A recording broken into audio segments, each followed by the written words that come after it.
ഒരു അമ്മ പ്രസവിക്കുന്നതോടെ ആ കുട്ടിയുടെ മിക്ക ഡ്യൂട്ടീസും അമ്മയാണ് ഹാൻഡിൽ ചെയ്യേണ്ടതെന്നുള്ളൊരു ഔട്ട്ലുക്ക് ഉണ്ട്. ഈ പേരന്റിങ് എന്ന് പറയുന്നത് ഒരു വ്യക്തിയിൽ ഒതുങ്ങേണ്ട കാര്യമല്ലല്ലോ, രണ്ടുപേര് ചേർന്ന് വരുമ്പോഴാണല്ലോ അതൊക്കെ ഉണ്ടാവാറ്. And I'm somebody who carries a lot of guilt. അങ്ങനെ മോൻ്റെ അടുത്ത് മാറി നിൽക്കുമ്പോൾ ഞാൻ ഒരുപാട് ഗിൽറ്റ് അനുഭവിക്കുന്ന ഒരാളാണ്. അപ്പോൾ ഈ ഹോൾ തിങ് പ്രഗ്നൻ്റ് ആയിരിക്കുമ്പോൾ ഹാപ്പി ആയിരിക്കണം എന്നുള്ള, എല്ലാവരും ഹാപ്പി ആണ് എന്ന് വിചാരിക്കുന്നത് ആക്ച്വലി അത്ര ശരിയുള്ളൊരു കാര്യമല്ല. ഞാൻ അങ്ങനെ എപ്പോഴും എല്ലാം പെർഫെക്റ്റ് ആയിട്ട് ചെയ്യുന്ന ഒരാളൊന്നുമല്ല. ഈ ഫ്യൂച്ചർ പാർട്ട്ണർ എല്ലാവരും നമ്മുടെ ഗോൾ ഇൻ ലൈഫ്. എൻ്റെ ലൈഫിലെ ഡിസിഷൻസ് ഞാൻ I have to be true to myself rather than some future partner sitting somewhere. When you're a wife, you're the person you've been all those years and then you're partnering with somebody. പലപ്പോഴും പ്രഗ്നൻസിയെ ഒരു ഭയങ്കരമായിട്ടൊരു ഡെയ്ഫൈ ചെയ്യുന്ന ഒരു പ്രോസസ്സിലേക്കൊക്കെയാണ് നമ്മൾ കണ്ടിട്ടുള്ളത്. വന്ന കാലഘട്ടത്തിൽ ആ films വളരെ പോപ്പുലറും ആയിട്ടുണ്ട്. So it's not easy to work with me when you're on my crew. അപ്പം നിത്യം ഞാനും തമ്മിൽ അങ്ങനെ ഒരിക്കൽ വർക്ക് ചെയ്ത് കഴിയുമ്പോൾ ഒരു സർട്ടൻ കംഫർട്ട് ലെവൽ സെറ്റ് ആവുന്നുണ്ട്, ഒരു കമ്മ്യൂണിക്കേഷൻ പാറ്റേൺ സെറ്റ് ആവുന്നുണ്ട്.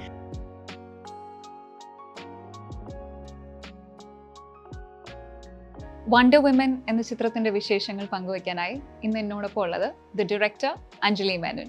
Welcome to the show. Thank you. Okay, wonder woman എന്ന് കേൾക്കുമ്പോൾ നമുക്ക് ഫസ്റ്റ് ആ ഒരു കോമിക് ക്യാരക്ടറിന്റെ ഒരു സൂപ്പർ നാച്ചുറൽ പവേഴ്സ് ഉള്ള വണ്ടർ വുമണിനെയാണ് മൈൻഡിലോട്ട് വരുന്നത്. സോ എന്തുകൊണ്ടാണ് അത്രയും സിമിലാരിറ്റി ഉള്ളൊരു നെയിം ഈ പടത്തിന് ടൈറ്റിലായിട്ട് കൊടുത്തത്? Did you have any other names in mind or was it this one? See, the whole idea is ഓരോ സ്ത്രീയിലും ആ ഒരു പൊട്ടൻഷ്യൽ ഉണ്ട് to go to that superhero level. And frankly, ഒരുപാട് പേര് they do go through so many things, പക്ഷെ ഒരിക്കലും ഒരു acknowledgement കിട്ടാറില്ല. So that is why this is a plural. It can never be the singular for us. അപ്പോൾ ആ ഒരു പൊട്ടൻഷ്യലിനാണ് നമ്മൾ റെഫർ ചെയ്യുന്നത്. ഓക്കെ, ഇപ്പോൾ മലയാളം ഫിലിമിൽ പ്രഗ്നന്റ് വിമനെ ബേസ് ചെയ്ത് ഒരുപാട് പടങ്ങളുണ്ട്. ഇപ്പോൾ സക്രിയയുടെ ഗർഭിണികളാണെങ്കിലും കളിമണ്ണാണെങ്കിലും ഒരുപാട് ഫിലിംസ് ഉണ്ട്. So how is this film different from all these? Well, you'll have to watch it and tell me. But I think we're taking a slightly different take. ഒരു feminine narrative ആയിട്ടാണ് അതിനെ അവതരിപ്പിക്കുന്നത്. അപ്പോൾ അതിൻ്റെ ഒരു ഈ പലപ്പോഴും പ്രഗ്നൻസിയെ ഒരു ഭയങ്കരമായിട്ടൊരു ഡെയ്ഫൈ ചെയ്യുന്ന ഒരു പ്രോസസ്സിലേക്കൊക്കെയാണ് നമ്മൾ കണ്ടിട്ടുള്ളത്. ഒരു slightly heavy kind of treatment. This is a much lighter space. There are topics which are വളരെ സിഗ്നിഫിക്കൻ്റ് ആയിട്ടുള്ള സബ്ജക്ട്സ് അതിൽ ഡിസ്കസ് ചെയ്യുന്നുണ്ടെങ്കിലും ട്രീറ്റ്മെൻറ്റ് ഒരു ലൈറ്റ് ആയിട്ടുള്ള ഒരു ജെന്റിൽ ട്രീറ്റ്മെന്റ് ആണ് കൊടുത്തിരിക്കുന്നത്. I'm hoping you'll find it interesting because trailer തന്നെ ഭയങ്കര എൻഗേജിംഗ് ആയിരുന്നു. Thank you. പ്രഗ്നൻസിയുടെ ഒരു ലെൻസിലൂടെയാണ് കഥ പറയുന്നത്. But the story is actually about friendship, but holding each other up. That's what it is. Dealing with two different kinds of topics. Yes, definitely. Pregnancy is the lens through which we tell the story. Okay. But when you talk about what is in the story, it's about women holding each other up, and that's what it is. The dedication of the film is to sisterhoods that uphold us. Okay. അങ്ങനെയാണ്. Alright. Malayalam films എടുക്കുമ്പോൾ അല്ലെങ്കിൽ in general നമ്മൾ Indian films എടുക്കുമ്പോൾ എന്താ mail oriented ആണ് characters, എല്ലാം heroes ആണ് നമ്മളുടെ ഫിലിംസിലെല്ലാം ഉള്ളത്. അപ്പോൾ ഈ പടത്തിൽ ഇറ്റ് ഇസ് ഓൾ ഷീറോസ്, എല്ലാം വിമനെ ബേസ് ചെയ്തിട്ടാണ്. What were the challenges that you had when you had to make a film completely making women the central characters? No challenges, actually. It was an opportunity. Okay. I think it was a privilege to be able to do that. Okay. അല്ലാതെ അങ്ങനെ അതിനായിട്ടുള്ള പ്രത്യേകം challenges ആയിട്ട് എനിക്ക് തോന്നിയിട്ടില്ല. വളരെ ഒരു beautiful ആയിട്ടുള്ള ഒരു ഓപ്പർച്യൂണിറ്റി ആയിട്ടാണ് ഫീൽ ചെയ്തത്. Okay. Anjali Menon എന്ന് പറയുന്ന director is always regarded as someone who's set to be a change maker. അപ്പോൾ അതുകൊണ്ടാണോ ഈ ഫിലിമിൽ ഒരു പർട്ടിക്കുലർ ലാംഗ്വേജ് ആയിട്ട് സ്റ്റിക്ക് ചെയ്യാഞ്ഞത്, അതോ ഇതൊരു നാഷണൽ ഫിലിം എന്ന ലെവലിലേക്ക് വളരാൻ വേണ്ടിയിട്ടാണോ? Why was there a lot of languages even in the trailer? Actually, a lot of languages are in a minimal way. Okay. The predominant language in the film is English. Okay. അപ്പോൾ ഈ English ലാംഗ്വേജിൽ നമ്മളത് use ചെയ്യാൻ കാരണം എന്താണെന്ന് വെച്ചാൽ ഈ characters പലവരും പല കൾച്ചറൽ ബാക്ക്ഗ്രൗണ്ട്സിൽ നിന്ന് വരുന്ന ആൾക്കാരാണ്. സോ ഈ പല സ്ഥലത്തു നിന്ന് വരുന്ന ആൾക്കാർ തമ്മിൽ സംവദിക്കുമ്പോൾ നമ്മുടെ നാട്ടിൽ മിക്കപ്പോഴും ഇംഗ്ലീഷാണ് ഉപയോഗിക്കാറ്. ആൻഡ് ഇതുവരെ നമ്മൾ അങ്ങനെ ഒരുപാട് സിനിമകൾ കണ്ടിട്ടില്ല.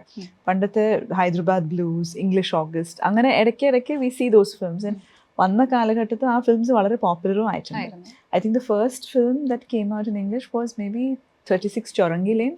അപർണ സേനിൻ്റെ ഒരു ഫിലിമായിരുന്നു. ആ കാലത്ത് നാഷണൽ അവാർഡൊക്കെ കിട്ടിയിട്ടുള്ളൊരു പടമായിരുന്നു.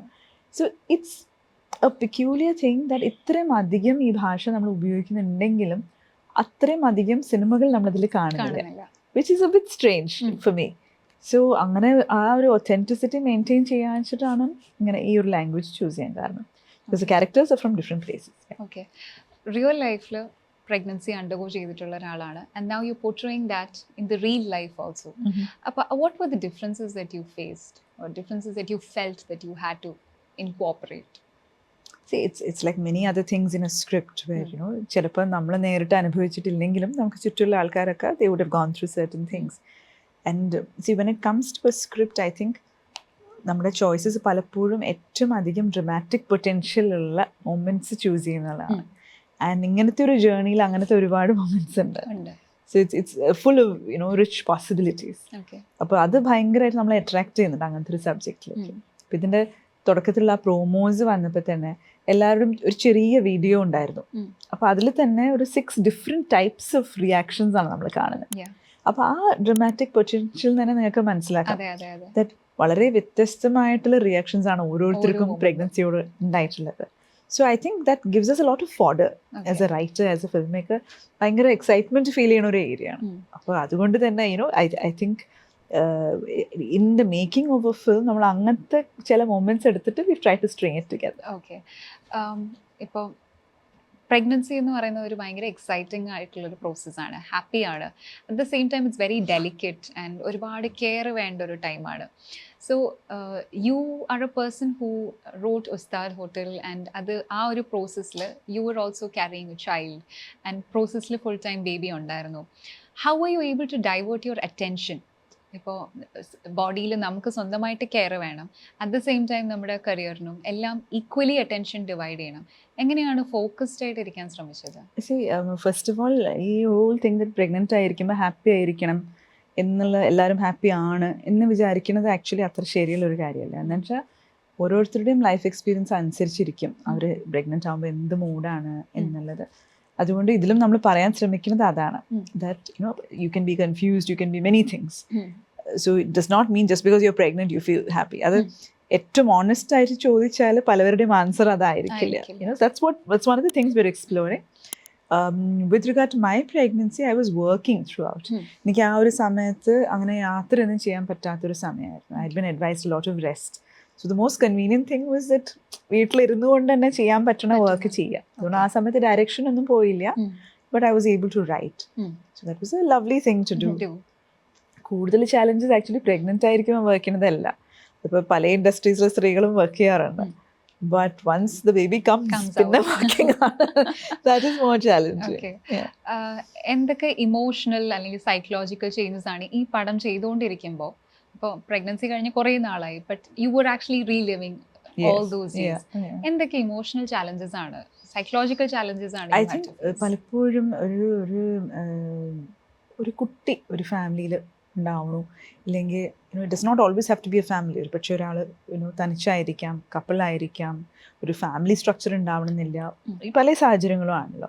പക്ഷെ ദ മിനിറ്റ് ഒരു ബേബി വരണമെന്ന് പറയുമ്പോൾ തന്നെ ഒരു തരം എന്തൊക്കെ പറഞ്ഞാലും എത്ര ഗുഡ് ന്യൂസ് ആണെങ്കിലും it is A very disruptive factor. Life as we know it will change completely അല്ലേ?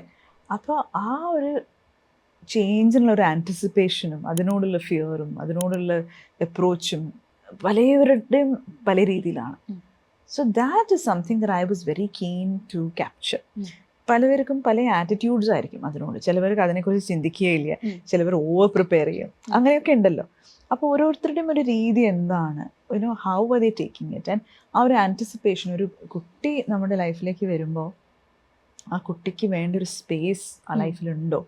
ആ കുട്ടിയെന്ന് വെച്ചാൽ പലപ്പോഴും അവനവനാണ് സെൻറ്റർ ഓഫ് ദി യൂണിവേഴ്സ് എന്ന് വിചാരിക്കുന്ന ആൾക്കാർക്ക് പോലും ആ സെൻറ്ററിൽ നിന്ന് മാറിയിട്ട് ആ കുട്ടിയെ അവിടെ ഇരുത്തേണ്ട ആവശ്യം വരാറുണ്ട്. So how does one adjust to that? Suddenly you're responsible for another life. അപ്പോൾ അത് ഒരുപാട് ചേഞ്ചസ് വരുത്തുന്നുണ്ട്, ഫിസിക്കലി ആയാലും മെൻ്റലി ആണെങ്കിലും ഇമോഷണലി ആണെങ്കിലും. നോട്ട് ജസ്റ്റ് അതിൻ്റെ ബയോളജിക്കൽ മദറിൽ മാത്രമല്ല, ചുറ്റുള്ള ആൾക്കാരിലും അത് വരുന്നുണ്ട്. ഫാദറിന് ഒരുപാട് ചേഞ്ചസ് വരുന്നുണ്ട്. എന്ന് വെച്ചാൽ ഇനി അങ്ങോട്ട് ലൈഫ് ഇസ് ചേഞ്ചിങ് കംപ്ലീറ്റ്ലി. അപ്പോൾ അത് ഉൾക്കൊള്ളാൻ സാധിക്കണം. അതിൻ്റെ കൂടെ ചേർന്ന് വരുന്ന ഒരുപാട് ഡൗട്ട്സ് ഉണ്ട്. അവനവൻ്റെ റോൾ എന്താണെന്നുണ്ട്, ആ ഒരു ഫ്യൂച്ചറിലേക്കുള്ള ഒരു ഹോപ്പാണോ പേടിയാണോ, ഇതെല്ലാം കലർന്നിട്ടുള്ളൊരു സ്പേസ് ആണല്ലോ.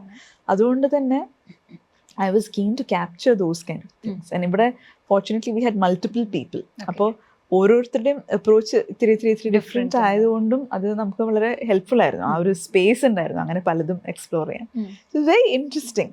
I found it an interesting process where you know അത് ക്യാപ്ചർ ചെയ്തുകൊണ്ട് തന്നെ നമ്മൾ നാരറ്റീവ് മുന്നോട്ടേക്ക് കൊണ്ടുപോകുന്നു എന്നുള്ളത്. ഇപ്പോൾ യു സെഡ് പ്രഗ്നൻസി അല്ലെങ്കിൽ ഒരു ബേബി വരുന്നത് ഒരു ഡിസ്റപ്റ്റീവ് ആയിട്ടൊരു കാര്യമാണ്. നമ്മളുടെ ലൈഫ് കംപ്ലീറ്റ്ലി മാറുന്നു. ആസ് എ വുമൺ അല്ലെങ്കിൽ നമ്മളുടെ ചുറ്റും നമ്മൾ ഒബ്സർവ് ചെയ്യുന്ന വിമന് അവരുടെ ലൈഫിലെ ഡ്രീംസിന് അല്ലെങ്കിൽ അവരുടെ ലൈഫിലെ പല കാര്യങ്ങൾക്കും അതൊരു എക്സ്പയറി ഡേറ്റ് ആണോ? Does that put a stop to it? What is your take on that? I think കുറേ പുതിയ ഡ്രീംസും കൂടെ വരുന്നൊരു സമയമാണ്. എനിക്ക് ഫോർ എക്സാമ്പിൾ ആക്ച്വലി എൻ്റെ കരിയർ വളരെ ആക്റ്റീവ് ആയത് ഞാൻ പ്രഗ്നൻ്റ് ആകുമ്പോൾ തൊട്ടിട്ടാണ്. യുനോ സോ അത് ഓരോരുത്തരുടെയും ജേർണി ഓരോ മാതിരിയാണ്. പിന്നെ ഉള്ളത് എന്താണെന്ന് വെച്ചാൽ പലപ്പോഴും ഒരു ഇംബാലൻസ് ഉണ്ടാവാറുണ്ട് നമ്മുടെ സൊസൈറ്റിയിൽ. ഒരു അമ്മ പ്രസവിക്കുന്നതോടെ ആ കുട്ടിയുടെ മിക്ക ഡ്യൂട്ടീസും അമ്മയാണ് ഹാൻഡിൽ ചെയ്യേണ്ടതെന്നുള്ളൊരു ഔട്ട്ലുക്ക് ഉണ്ട്. അതിൽ കുറെ കൂടെ ബാലൻസ് വന്നാൽ അങ്ങനെ you know it doesn't have to be like that. ഈ പേരൻറ്റിംഗ് എന്ന് പറയുന്നത് ഒരു വ്യക്തിയിൽ ഒതുങ്ങേണ്ട കാര്യമല്ലല്ലോ. രണ്ടുപേര് ചേർന്ന് വരുമ്പോഴാണല്ലോ അതൊക്കെ ഉണ്ടാവാറ്. പലപ്പോഴും അങ്ങനത്തെ സാഹചര്യവും ഉണ്ടാവാറുണ്ട്. ചിലവർ തീരുമാനിക്കുന്നുമില്ല, എനിക്ക് ഒറ്റയ്ക്ക് I would prefer to raise a child എന്ന് തീരുമാനിക്കുമ്പോൾ അത് അവരുടെ ചോയ്സ് ആണ്. പക്ഷേ ഒരു പാർട്ട്ണറുടെ കൂടെയാണ് ഈ കുട്ടിയെ കൺസീവ് ചെയ്തിട്ട് ഡെലിവറി ചെയ്യണമെന്ന് വെച്ചാൽ ആ പാർട്ട്ണറും രണ്ട് പാർട്ട്നേഴ്സും കൂടെ ഷെയർ ചെയ്തിട്ടുള്ള റെസ്പോൺസിബിലിറ്റി ആണെങ്കിൽ ഇറ്റ്സ് എ ലോട്ട് ഈസിയർ. അല്ലാതെ ഒരാളുടെ ഡ്രീംസിന് ഒരു എക്സ്പയറി ഡേറ്റും മറ്റേയാളുടെ ഡ്രീംസിന് എക്സ്പയറി ഡേറ്റ് ഇല്ലാത്തതൊക്കെ അതൊക്കെ ഒരു ഭയങ്കര ഇംബാലൻസ് ആയിട്ട് നിൽക്കുന്ന സ്പേസ് ആണ്. You are a director, you're a mother, you're a wife, you juggle between a lot of roles. How do you handle actually എങ്ങനെയാണ് ഈ ജഗ്ലിംഗ് ചെയ്യുന്നത്? ഞാൻ അങ്ങനെ എപ്പോഴും എല്ലാം പെർഫെക്റ്റ് ആയിട്ട് ചെയ്യുന്ന ഒരാളൊന്നുമല്ല. And I think more than anything നമ്മുടെ എക്സ്പെക്റ്റേഷൻസ് മാനേജ് ചെയ്യണം. ഇപ്പം എല്ലാം എനിക്ക് എല്ലാ കാലത്തും എപ്പോഴും പെർഫെക്റ്റ് ആയിട്ട് ചെയ്യണം എന്ന് വിചാരിക്കുകയാണെങ്കിൽ I will drive myself nuts. So I can't do that. ഞാൻ അപ്പം ഫോക്കസ് ചെയ്യുന്ന കാര്യങ്ങൾ പരമാവധി നല്ല രീതിയിൽ ചെയ്യാൻ ശ്രമിക്കുക എന്നതാണ്. പിന്നെ പ്രയോറിറ്റി ഉണ്ടല്ലോ, നമുക്ക് ഏത് കാര്യത്തിലാണ് കൂടുതൽ സമയം ആ സമയത്ത് ചിലവഴിക്കേണ്ടത്, ഏതാണ് കൂടുതൽ ആവശ്യം. ഇപ്പോൾ if I M feeling at A certain point എൻ്റെ ഫിലിമിന് അത്രമാത്രം അറ്റൻഷൻ വേണമെങ്കിൽ ഞാൻ എൻ്റെ മറ്റ് റെസ്പോൺസിബിലിറ്റീസ് ഹാൻഡ് ഓവർ ചെയ്യേണ്ട ഒരു സ്പേസ് ഉണ്ട്. അതേപോലെ ഇഫ് ഐ എം ഫീലിംഗ് എൻ്റെ കുട്ടിക്ക് എൻ്റെ കൂടെ സ്പെൻഡ് ചെയ്യുന്ന ടൈമാണതെന്ന് വെച്ചാൽ അപ്പോൾ ഞാൻ മറ്റ് റെസ്പോൺസിബിലിറ്റീസ് ഒന്ന് മാറ്റി വയ്ക്കേണ്ട കാര്യമുണ്ട്. അപ്പോൾ ഈ ഒരു prioritising I think is important. And also it has to be something that sits right with you. എനിക്ക് ഒരു രീതിയിലാണെങ്കിൽ അത് വേറൊരു വ്യക്തിക്ക് അങ്ങനെ ആയിക്കൊള്ളണമെന്നില്ല. അപ്പം നമുക്ക് ഓരോരുത്തർക്കും ഉണ്ടാവുമല്ലോ, എനിക്കിപ്പോൾ ഇതാണ്, this is important for me. അപ്പോൾ അതിൽ ഫോക്കസ് ചെയ്യാനുള്ളൊരു സ്പേസ് നമ്മൾ ഉണ്ടാക്കി തന്നെ എടുക്കണം. അല്ലാതെ ഇത് എല്ലാം എല്ലാ കാലത്തും പെർഫെക്റ്റ് ആയിരിക്കും എന്നൊന്നും ഒരിക്കലുമില്ല.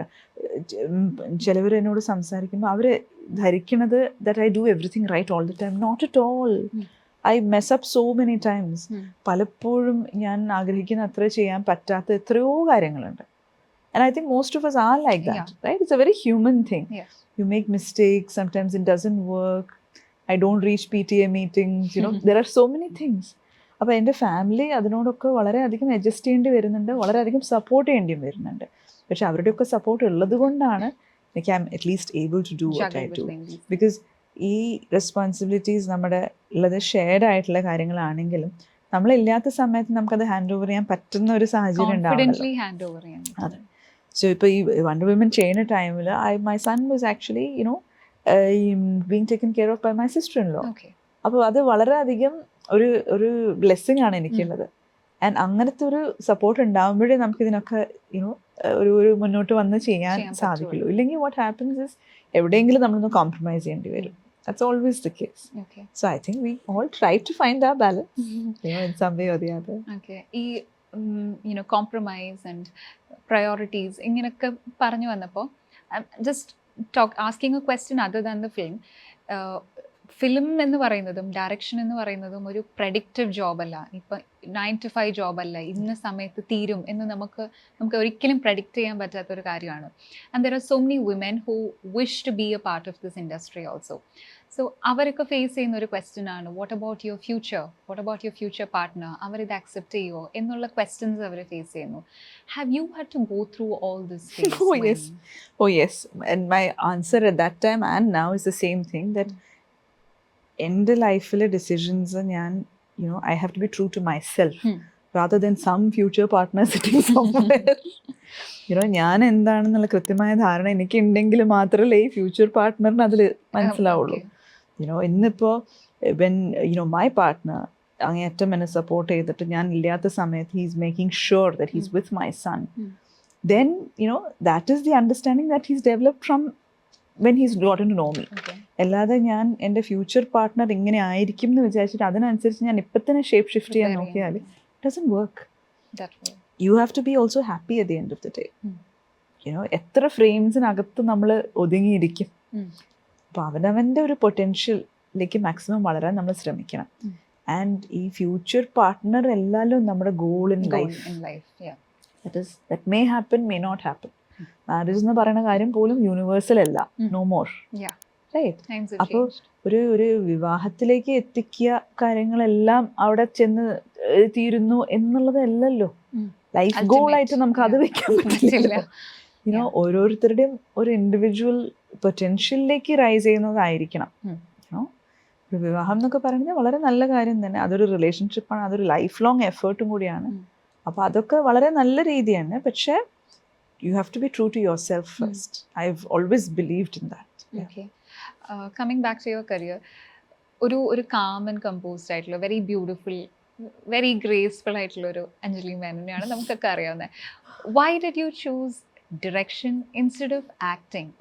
ഒരു സുന്ദരി കുട്ടിയെ കാണുമ്പോൾ നമ്മൾ എപ്പോഴും എക്സ്പെക്ട് ചെയ്യുന്നത് that she would become, and you were into dance and music and all those things. So first of all, I'm not always calm and composed. Really, I'm not.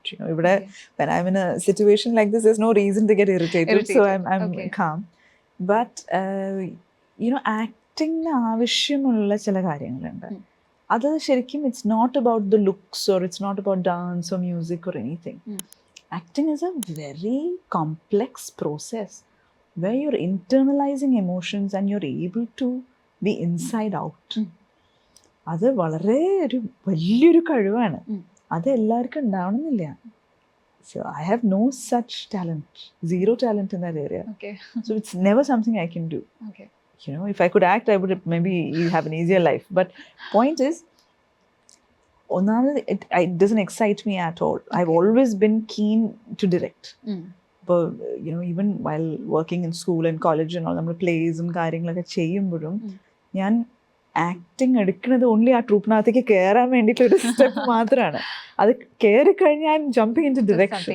So that's my natural thing. That is what gives me the high. അല്ലാതെ not performance doesn't give me as much of a high. It's other as a dancer I have performed, but beyond that എനിക്ക് അതൊരു ആവേശത്തോടെ approach ചെയ്യാൻ പറ്റുന്ന ഒരു കാര്യമല്ല. I M far more geared up when I'm directing. So for me that's the natural choice. ഒരു പെർഫോമൻസിനോട് interest ഇല്ല എന്ന് പറയുന്ന ഒരാൾ എങ്ങനെയാണ് ആക്ടേഴ്സിൽ നിന്നും അല്ലെങ്കിൽ ആക്ടേഴ്സിനോട് കൺവേ ചെയ്യുന്നത് എന്താണ്? How will you convey to the people that this is what I want? That is communication, right? Communication is one thing. Secondly, ഞാനൊരു ആക്ടറോട് പറയുന്നത് this is what I want എന്നല്ല. It's not like a grocery list, right? That I want this എന്ന് പറയുന്നത്. നമ്മളെ അവരെ invite ചെയ്യാണ് നമ്മുടെ കഥാപാത്രമാണ്. വാട്ട് ഈസ് എ കഥാപാത്രം? ആ കഥ പറഞ്ഞു പോകുന്നത് ആ ഒരു ക്യാരക്ടറിലൂടെയാണ്. അതാണ് കഥാപാത്രം എന്ന് പറയുന്നത്.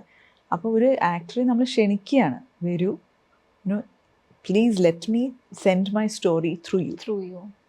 അപ്പോൾ ആ ഒരു പ്രോസസ്സിലേക്ക് അവരെ ഇൻവൈറ്റ് ചെയ്യുമ്പോൾ അതൊരു കൊലാബറേഷനാണ്. അല്ലാതെ എനിക്കിത് എക്സ്പ്രഷൻ നമ്പർ 4 വേണം എന്നല്ലല്ലോ അവരോട് പറയുന്നത്. അപ്പോൾ ആ പ്രോസസ്സിലേക്ക് അവർ കയറി വരുമ്പോൾ അവരുടേതായിട്ടുള്ള ഒരു പ്രോസസ്സും അവരുടേതായിട്ടുള്ള രീതിയിലും ആ ഒരു ക്യാരക്ടർ ഞാൻ എഴുതി വെച്ചിട്ടുള്ളതും എൻ്റെ ഡയറക്ഷൻ പ്രകാരവും എല്ലാം ഒരു കോൺട്രിബ്യൂഷൻ അവരെടുത്തുനിന്ന് വരുന്നുണ്ട്. അപ്പോഴാണ് അതൊരു ക്യാരക്ടറായി വരുന്നത്. So just like I'm contributing, they are also contributing. ഞങ്ങളെപ്പോഴും മീഡിയയിൽ കണ്ടിട്ടുള്ള Anjali Menon is a very soft person. How are you as a director? You should ask the actors that. I think with the actors I'm fairly soft because I think actors അങ്ങനെ ഒരു space deserve ചെയ്യുന്നുണ്ട്. എന്നുവെച്ചാൽ പലപ്പോഴും എൻ്റെ ഒരു താല്പര്യം അവരെ protect ചെയ്യാനാണ്. എന്നുവെച്ചാൽ അവർ അത്രയും അവരുടെ ബോഡിയും മൈൻഡും നമുക്ക് തന്നിട്ടുള്ളൊരു വർക്കാണല്ലോ.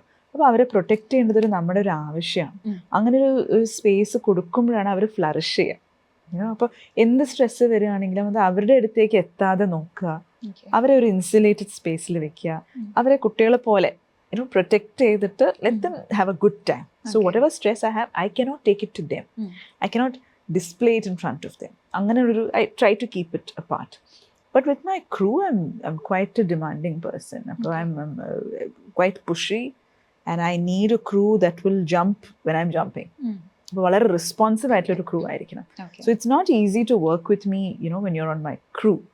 Because that is a far more demanding job, and I can be very, very specific about what I want from them. And അതിലുള്ള പ്രെപ്പും കാര്യങ്ങളൊക്കെ വളരെ ഇൻറ്റൻസീവ് ആയിട്ടുള്ള വർക്കാണ്. അപ്പം ഞാൻ അവരുടെ അടുത്ത് നിന്ന് എക്സ്പെക്ട് ചെയ്യുന്നത് വളരെയധികം മെറ്റിക്കുലസ് ആയിട്ടുള്ള ശരിക്കും ഹാർഡ് വർക്കാണ്, long hours and everything.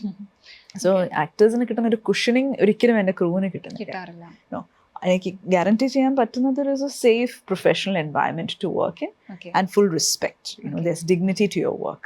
But beyond that, I'm extremely demanding with my crew. Yes. Okay. ഇപ്പോ ഇത്രയും പറഞ്ഞു. So how are you as a mother? Are you a very strict mother, or ഈ പറഞ്ഞ പോലെ ഞാൻ ഭയങ്കര I think midway somewhere, because my son keeps saying that he's glad that I'm not terribly strict. Okay. But there are certain areas I think it's important. Age ആണല്ലോ, where ആദ്യത്തെ കുറേ വർഷങ്ങള് I really think children should not be over disciplined or anything. I'm somebody who really advocates going with the child. But if my son is 11, so I think this is a time when you have to be strict, and you have to have certain limits drawn and boundaries drawn, and then they understand and they're able to grow accordingly. I think that's quite an important thing. Son in the growing up stage, have you had to miss a lot of important parts, like for direction അല്ലെങ്കിൽ ഈ പറഞ്ഞ കുറേ കാര്യങ്ങളിലേക്ക് മാറുമ്പോൾ attention പോകുമ്പോൾ did you have to miss a lot of? I've done very little work during these growing years. Okay. These first 10 years, I've only made Bangalore Days and Kude. These are the only 2 films I did in these 10 years, actually. And our time, Bangalore Days, the entire thing from script to screen actually took us 6 months. Our 6 months, though he used to live with me, every night I'm with him, ആ ഒരു ടൈമിലുള്ള mile stones ഞാൻ miss ചെയ്തിട്ടുണ്ട്. അപ്പം മോന് 2 വയസ്സ് തൊട്ട് 2.5 വയസ്സ് വരെയാണ്. Very sweet age. ഇപ്പൊ കൂടെ ആ പ്രായത്തിലുള്ള കുട്ടികളെ കാണുമ്പോൾ I miss that age of his, But and I am somebody who carries a lot of guilt. അങ്ങനെ മോൻ്റെ അടുത്ത് മാറി നിൽക്കുമ്പോൾ ഞാൻ ഒരുപാട് ഗിൽറ്റ് അനുഭവിക്കുന്ന ഒരാളാണ്. അപ്പോൾ വേറെ ഒരു I never hand over the responsibility. ഇപ്പം അങ്ങനെ ഒരു ഹയർഡ് ഹെൽപ്പോ അങ്ങനെയൊന്നും ഞാൻ ഒരിക്കലും അങ്ങനത്തെ ഒരു അപ്രോച്ച് എടുത്തിട്ടില്ല. മോനെ നോക്കിയിട്ടുണ്ടെങ്കിൽ it is always been members of the family. അതല്ലാതെ when I'm not at work, then it's him and me. It's just us. So it's never that he's with somebody who's a governess or a nanny. No. Nothing. I am a hands-on mom, full on, and I cherish every bit of it. So അത് ഭയങ്കരമായിട്ട് enjoy ചെയ്യുന്ന ഒരു കാര്യമാണ്.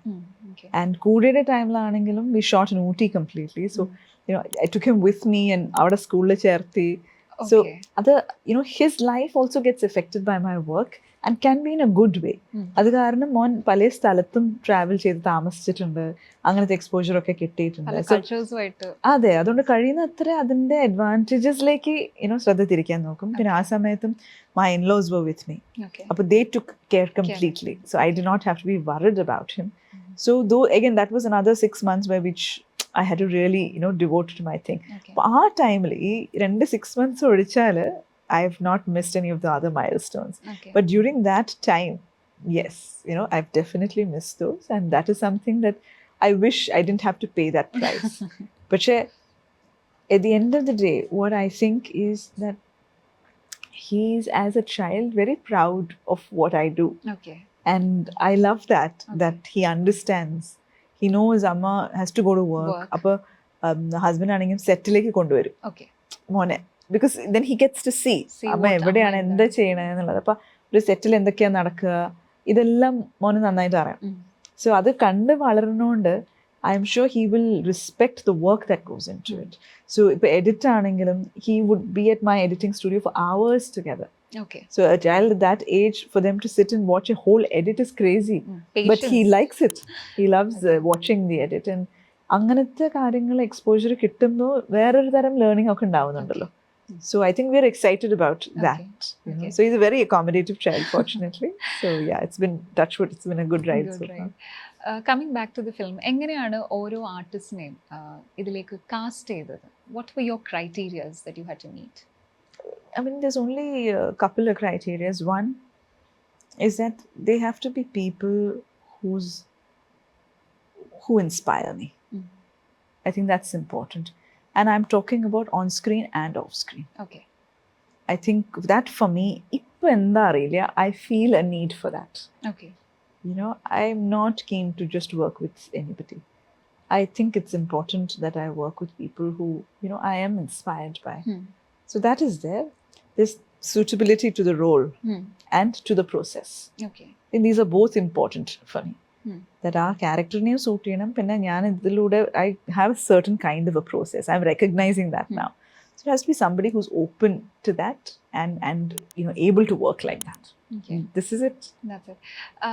But Nithya Menon ennu parayna actress has been there with you for almost all your projects. Super happy journey. A few of them. Yeah. So how come you ended up choosing her for? എന്താണ് അത്? Character suitability തന്നെയാണ്. Okay. നമ്മൾ എഴുതുമ്പോൾ അങ്ങനത്തെ ഒരാൾ അത് ചെയ്താൽ interesting ആയിരിക്കും. പിന്നെ ഇപ്പോൾ ഒരു ടെക്നീഷ്യൻ ആണെങ്കിലും ആക്ടർ ആണെങ്കിലും നമ്മൾ ഒരിക്കൽ വർക്ക് ചെയ്ത് കഴിയുമ്പോൾ ഒരു സർട്ടൻ കംഫർട്ട് ലെവൽ സെറ്റ് ആവുന്നുണ്ട്, ഒരു കമ്മ്യൂണിക്കേഷൻ പാറ്റേൺ സെറ്റ് ആവുന്നുണ്ട്. ഒരുപാട് നമ്മൾ സംസാരിക്കേണ്ട കാര്യമില്ല. അപ്പോൾ നിത്യ ഞാനും തമ്മിൽ അങ്ങനെ ഡയറക്ടോറിയലി സംസാരിക്കുമ്പോൾ we really don't have to talk so much. She kind gets it quickly and that it's a very easy communication between us. So I think that's why it ends up like that. And I imagine ചെയ്യുന്ന ക്യാരക്ടറിനെ നല്ലൊരു രീതിയിൽ നിത്യക്ക് present ചെയ്യാൻ പറ്റും എന്നുള്ളൊരു confidence എനിക്ക് വരുമ്പോഴും അതിലൊരു ഇൻട്രസ്റ്റ് അവർക്ക് വരുമ്പോഴാണല്ലോ നമ്മുടെ കൊളാബറേഷൻ നടക്കുന്നത്. So that's where it comes from. Okay. Just before we wind up, just a small fun session. Sure. It won't be a lot irritating on the Don't worry. So just random questions, okay? All right. So if you had to choose between choose one and why, okay? Director Anjali or Mother Anjali? Mother Anjali. Okay. What is the most wonderful feeling, being a wife or being a mother, and why? For me, mother actually, because it is a very specific thing which doesn't ever escape you. Oru all pervasive thing aanu. And it's changed me intrinsically from within. Okay. When you're a wife, you're the person you've been all those years, and then you're partnering with somebody. But with the mother, you were changing at a cellular level. Okay, if you had to make a book out of your life, what would the title be? Oh, I've never thought of that. Backstory, maybe backstory. Okay, given a chance, who would you want to meet? Who would I want to meet? Yeah. ഇന്ന് വരെ കണ്ടിട്ടില്ലാത്തവരിൽ ആരെങ്കിലും കാണണമെന്ന് തോന്നിയിട്ടുള്ളവരുണ്ടോ? But they're all dead. Yeah, I there are many people I would have liked to meet, but most of them are dead actually. Because there are so many inspiring people, right? You read about you know, and painters and artists and poets and all of those inspirational people. That was the inspiration that I was actually looking for. Yes. So there was you know, there's a songwriter and a singer called Leonard Cohen. Yeah. And I'm extremely fond of his work. Okay. And yeah, I think I would have loved to meet him. Okay. One question that you would want to ask someone. I'm full of questions. If you ask somebody who knows me, they'll say, "Oh gosh, she's got, you know, she will not stop asking questions." But no, that's too much. You know, I have questions all the time for everybody. Yeah. A moment or a memory that you would want to relive. I would like to go to a theater and watch my movie. You know, with an audience, with a live audience. All right. One quality that you had to give up after coming into the film industry. I can be quite impatient. When I find people are not, you know, matching my energy or they're not up to speed with things, I can be quite impatient. And I think over time have to develop a lot of patience. Yes. Okay, next is, what is the first thing that comes to your mind when I say these names? Okay, Nazriya Nazim, Manic Pixie, Nithya Menon, Bubbly Doll, okay, Fahad Fasal, Intensity, Eyes, very expressive. Okay, Nivin Pauly, a fun narrator, Sainora, Spunk, Nadia Moidu, Grace, Prithviraj, Quiet Strength, Dulquer Salman. Trustful. Okay, so thank you. And before we wind up, what is it that you want to tell the audience before the release of the film? Before the release of the film, I would like to say that this is a small little offering that നമ്മൾ ഇതുവരെ ചെയ്തിട്ടുള്ള സിനിമകളിൽ നിന്നും ഇത്തിരി ഒരു വ്യത്യാസമായിട്ട് ചെയ്യാൻ ശ്രമിച്ചിട്ടുള്ളതാണ്. ഐ തിങ്ക് ഒരുപാട് റിലേറ്റബിൾ ആയിട്ടുള്ള മൊമെന്റ്സ് ഇതിൽ കാണാൻ സാധിക്കും. So I'm looking forward to their feedback. Frankly OTT-യിൽ ഒരു ഫിലിം വരുമ്പോൾ എനിക്കത് മനസ്സിലായിട്ടില്ല. How I'm going to get to know what the audience feels. feedback. And I hope they are vocal about what they feel. So I would really love to know what they think. Yeah. One last question is, there are a lot of people, Anjali Menonne പോലെ ആകണമെന്ന് ആഗ്രഹിക്കുന്ന ഒരുപാട് പെൺകുട്ടികൾ അവിടെ ഉണ്ടാവും. അങ്ങനെയുള്ളവരോട് പറയാൻ എന്താണുള്ളത്? ആരും അഞ്ജലി മേനോൻ ആവണ്ട. നിങ്ങൾ നിങ്ങളുടെ ഹയസ്റ്റ് പൊട്ടൻഷ്യൽ എത്താൻ നോക്കും. അതൊരു പക്ഷേ will be much higher. That is what they should aspire for. So thank you so much for your time and Pleasure. all the best Thank for you. your film. Thank you.